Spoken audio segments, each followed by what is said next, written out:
Somewhere in your home right now, there is a small box of pills that can switch off almost any pain in your body within about 20 minutes. And if that pain is coming from a tooth, you can book a stranger to numb your whole jaw and quietly drill the problem away before the end of the week. You have genuinely never had to fear your own mouth, but you belong to the first thin sliver of humans who can say that, because for almost the entire history of our species, a bad tooth was one of the most dreaded things that could happen to a person, and what people actually did about it is older, stranger, and far more brutal than you would ever guess. The easy assumption is that ancient people simply suffered in silence, that they had no real dentistry at all, and that cavities are a modern invention we brought on ourselves with sugar and fizzy drinks. Every part of that assumption is wrong. Humans were drilling holes into each other's teeth 9,000 years ago.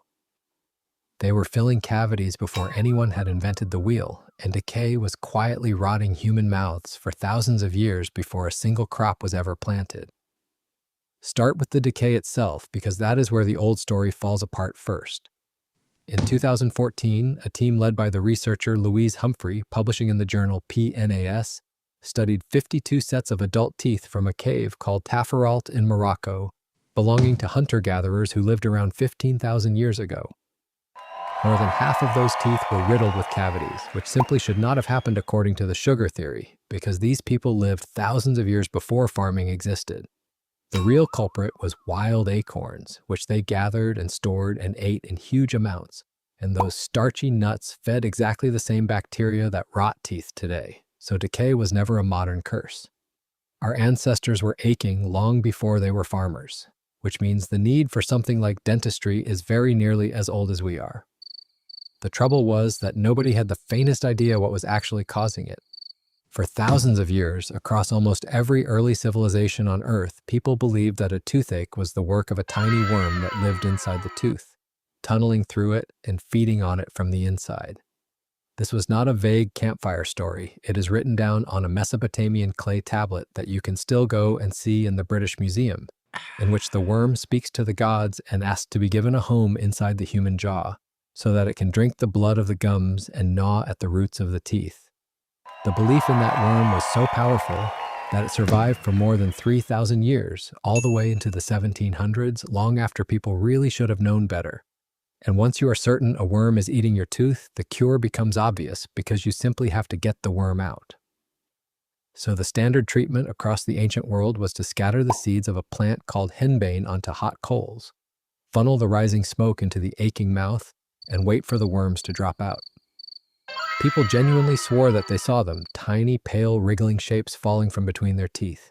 There were never any worms. The little writhing shapes were the henbane seeds themselves, which twist and pop as they roast until they look horribly alive. But here's the part that should stop you, because the treatment actually worked, just not for the reason anyone believed. Since henbane smoke is full of chemicals that numb the nerves, so the pain really did fade. A theory that was completely, laughably wrong, survived for thousands of years purely because its cure accidentally did something real. Some healers went much, much further than smoke. In 2006, a study in the journal Nature described a discovery from a Neolithic burial ground called Mehrgarh in what is now Pakistan, where archaeologists found 11 human molars taken from 9 different adults that had all been deliberately drilled.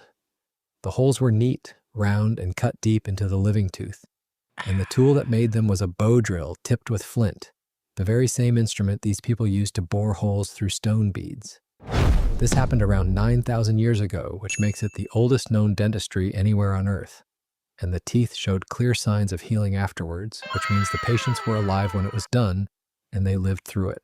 Stay with that thought for a second. 9,000 years ago, with nothing you could honestly call anesthetic, one person pressed a spinning flint drill into the living nerve of another, and the person in that chair sat still and let them do it. Drilling the rod out left a hole behind, and at least one ancient dentist already knew how to fill it. In 2012, researchers publishing in the journal PLOS One examined a jawbone from Slovenia that is 6,500 years old, and found a cracked canine that had been carefully sealed with beeswax. It is the oldest filling ever found, pressed into the tooth to cover the exposed nerve, and it is doing very nearly the exact job a modern filling does today, just made from the only waterproof material a Neolithic person had within reach. They were not helpless on prevention either. The oldest toothbrush in the world is not a brush at all, but a chewing stick, a simple twig with one end frayed into soft fibers, which people in Babylon were scrubbing their teeth with over 5,000 years ago, and which billions of people around the world still use, almost unchanged to this day. So the picture you should have of the ancient mouth is not one of pure ignorance. It is one of people who could not see their enemy, who blamed a worm, who prayed and chewed and smoked and drilled, and who were quietly far cleverer about their teeth than we ever give them credit for. By the age of the first great civilizations, dentistry had names and reputations attached to it. The earliest individual in all of history that we can point to and call a dentist was an Egyptian named Hesi-Ra, who lived around 4,500 years ago and held the title Chief of the Toothers. The Egyptians badly needed him because they had a strange and miserable dental curse all of their own. Their bread was ground between stones, and fine grit and desert sand ended up baked into every single loaf. So with every meal, they were slowly sanding their own teeth flat, grinding the enamel away until the raw nerve was exposed to the open air. A little later and further west, the Etruscans of ancient Italy were building bridgework out of gold nearly 3,000 years ago, banding replacement teeth into the mouth with fine strips of gold, which makes them some of the very first people to wear what you would instantly recognize as false teeth. Not everything they tried was so wise.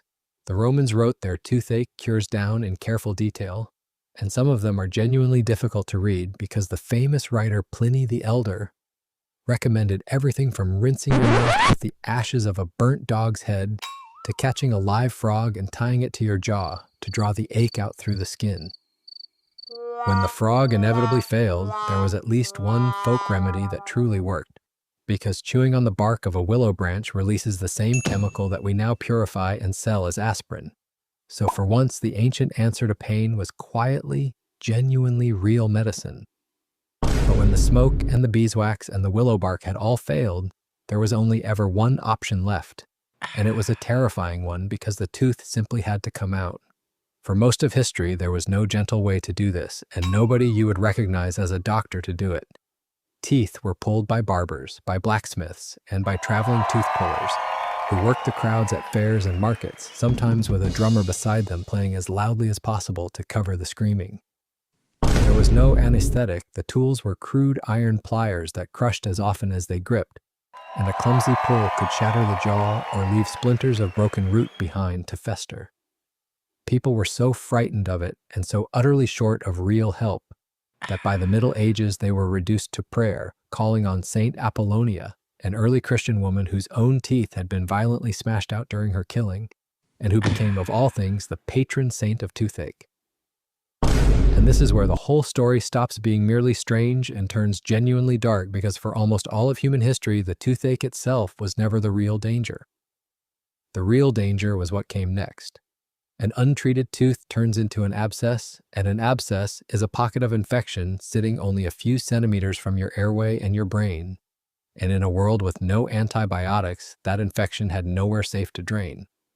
It could swell the throat shut until a person could no longer breathe, or slip into the bloodstream and quietly close the whole body down. This was common enough that in the old death records of London, in the weekly bills that listed exactly how people had died, teeth appear over and over again as a cause of death entirely in their own right, killing hundreds of people every year. Human beings did not merely suffer toothaches. For thousands of years, in enormous numbers, they were quietly killed by them. So the next time you feel that first small warning throb and you reach without even thinking for a pill or for a phone to book an appointment, take a moment to understand what you are really holding in your hand. For 9,000 years, the finest answer our entire species had to a rotting tooth was a flint drill, a lungful of smoke, a plug of beeswax, a pair of crushing iron pliers, or a slow and genuinely frightening death. The pain that is now nothing more than an annoying afternoon for you was, for almost every human being who has ever lived, a thing to be truly afraid of. You are not braver than they were, and you are not tougher than they were. You were simply born after the worm was finally beaten, which makes you one of the very first people in the entire story of humanity who gets to keep every tooth in your head and never once has to be afraid of them.